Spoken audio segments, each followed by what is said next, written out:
Siyabonga, igama lami nguBusisa Moyo, ngingu-chairman weZimbabwe International Trade Fair Company.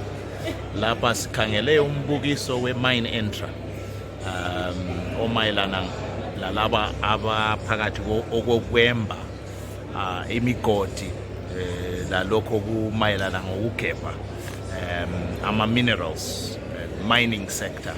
Umbukiso wethu siyajabula ngawo. Siyakhankasa njalo ukuthi umuntu wonke kabuye babone okwenziwayo ku-mining sector yethu yaseZimbabwe.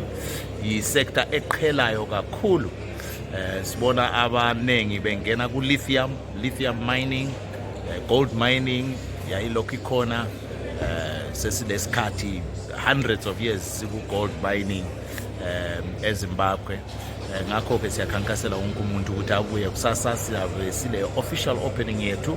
Umongameli welizwe uDr. Mnangagwa nguye oyabe sungula umbukiso wethu kusasa ngoLwesine. Siyabonga.